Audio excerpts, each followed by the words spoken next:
Assalamualaikum warahmatullahi wabarakatuh. Baiklah, pertemuan kali ini kita akan membahas tentang teks fabel. Sebelum memulai, marilah kita berdoa terlebih dahulu. Berdoa dimulai. Berdoa selesai. Baiklah, di sini ada yang namanya teks fabel. Teks fabel itu adalah dongeng yang menggambarkan watak dan perilaku manusia yang diibaratkan pada binatang. Nah, cerita fabel ini adalah cerita fiksi atau cerita yang bukan cerita sebenarnya, tidak berupa kenyataan, maka disebut dengan cerita fiksi. Nah, di sini ada juga tujuan teks fabel. Tujuannya itu memberi nasihat atau pesan moral secara tidak langsung melalui sindiran.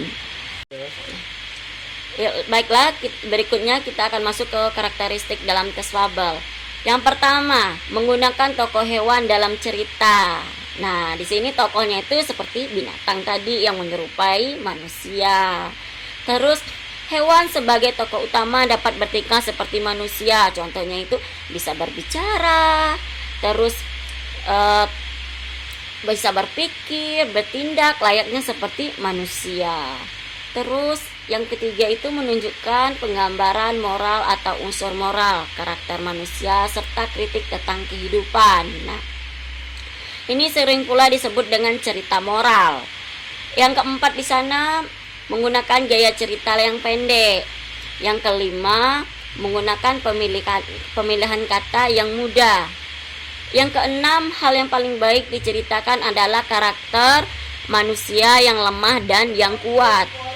Yang berikutnya itu ketujuh, menggunakan setting alam. Nah, yang terakhir itu ada yang namanya teks fabel, terdiri dari 4 bagian. Yang pertama itu perkenalan, terus ada juga pemunculan konflik, terus klimaks, dan terakhir adalah penyelesaian. Baiklah, sekarang kita masuk ke unsur-unsur teks fabel. Yang pertama ada tema di sana. Tema yaitu keuntungan dan kerugian yang dialami tokoh sebagai akibat perbuatan dan sifat yang dimilikinya. Yang kedua ada yang namanya latar. Latar yaitu pada umumnya berupa lingkungan atau tempat hidup binatang seperti hutan dan danau. Nah, yang ketiga di sini ada tokoh. Tokoh di sana adalah binatang-binatang yang berperilaku seperti manusia. Berarti tokoh utamanya atau tokohnya di sana adalah binatang. Nah, yang keempat di sana ada penokohan. Penokohan yang menggambarkan tokoh binatang. Nah, tokoh penokohan di sana juga terbagi menjadi 2. Ada yang namanya fabel alami dan fabel adaptasi. Fabel alami menggunakan watak tokoh binatang. Sedangkan fabel adaptasi, fabel yang memberikan watak tokoh dengan mengubah watak aslinya. Yang keempat ada alur di sana.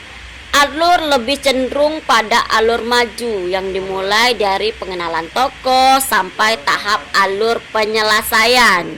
Nah, sudut pandang di sana adalah sudut pandang orang ketiga yang serba tahu.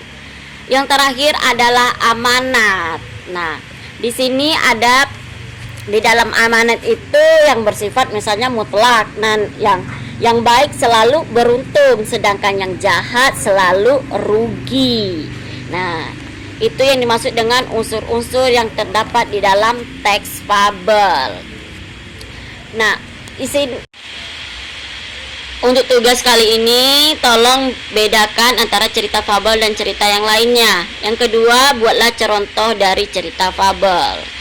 Pertemuan kali ini cukup di sini. Ibu akhiri, wabillahi taufik walhidayah. Wassalamualaikum warahmatullahi wabarakatuh.